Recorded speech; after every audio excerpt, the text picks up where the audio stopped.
Pánico se extiende hoy por las bolsas del mundo por temores de que Estados Unidos pueda entrar en recesión. Para hablar del tema nos acompaña Daniela Blandón, nuestra editora de Economía. Daniela, un gusto tenerla en el estudio y empiezo preguntándole qué es lo que está pasando en las bolsas. Claro que sí, Valentina, muy buenos días de nuevo.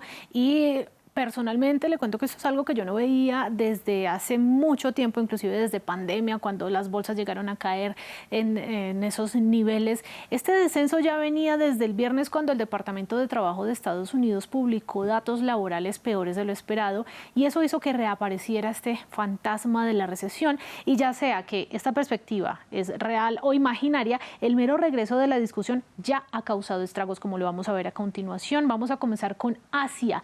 Este mal comportamiento bursátil del viernes se recrudeció en Japón. Allí se produjo la caída más devastadora de las acciones desde el colapso de 1987, venciendo la euforia que había llevado al Nikkei a máximos históricos en las últimas semanas. El yen, la moneda local, en cambio subió a máximos de 7 meses, ya que los inversionistas buscan activos más seguros en medio de estas turbulencias. Vemos también como no solamente el índice de Japón cae más del 12%, también el de Corea del Sur lo hace en casi un 9%. Vamos a cambiar a Estados Unidos, en donde Wall Street tuvo un mal viernes y abrió este lunes mucho peor, con el índice Nasdaq, es decir, el que reúne a las tecnológicas, cayendo alrededor del 5%. Y esto puede deberse además a que el fin de semana el inversionista Warren Buffett, uno de los más importantes de Wall Street, mostró signos de desilusión con el mercado accionario. ¿Por qué? Porque vendió aproximadamente la mitad de su participación en Apple, y esto sugiere que este señor de 93 años pues se ha vuelto cauteloso con respecto a la economía estadounidense en general. Esto hizo que Apple cayera más del 10% en la apertura y arrastrara a este Nasdaq de tecnológicas. Nos vamos para Europa, con los índices accionarios operando en mínimos de 6 meses a punto del cierre. Las principales criptomonedas también han bajado a su menor nivel en meses. Los precios del petróleo caen debido a las mayores tensiones adicionales en Oriente Medio. Y si nos vamos para América Latina, pues están siguiendo estos pasos de las bolsas mundiales. El real brasileño cae abruptamente casi un 3% este lunes, llega inclusive a tocar su nivel más bajo en casi 3 años y medio frente al dólar. Esto por mostrarle un panorama de todas las bolsas en rojo el día de hoy. Daniela, si algo sabemos es que la economía no es huérfana, estas cosas no pasan porque sí.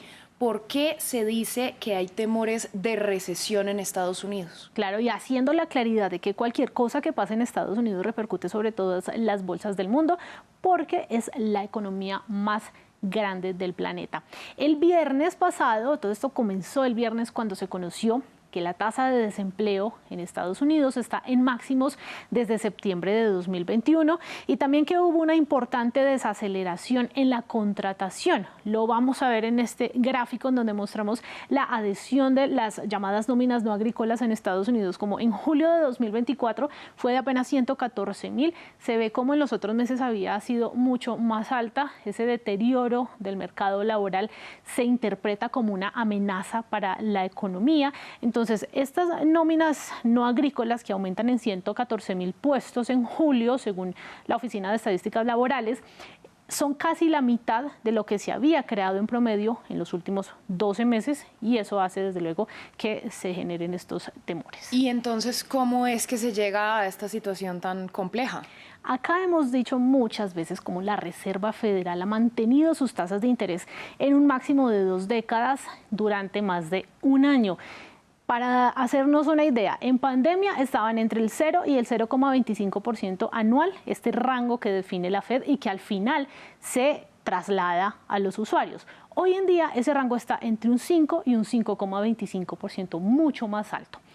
Esa estrategia que buscaba ser más costoso para los hogares y para las empresas, pedir dinero prestado para inhibir el gasto y ayudar a la inflación, efectivamente ayuda a la inflación, pero cuando se abusa de esas tasas altas también se aumenta el riesgo de recesión, porque le pone cierto freno a la economía. Por eso muchos creen que es hora de bajar esos intereses, y la misma Fed ha dado señales de que lo va a hacer en septiembre. Si a todo esto le sumamos un cambio de estrategia del Banco Central de Japón, también el escalamiento del conflicto en Oriente Medio, frío, entre otros factores, pues también nos encontramos con otras explicaciones de la situación. Sin duda, Daniela, pues a usted muchas gracias por esta ampliación, por explicarnos un poco más este panorama. Claro, aquí estaremos después mirando cómo van a amanecer las bolsas mañana. Sin duda, nosotros les damos las gracias por su sintonía y quédense en France 24, que hay más.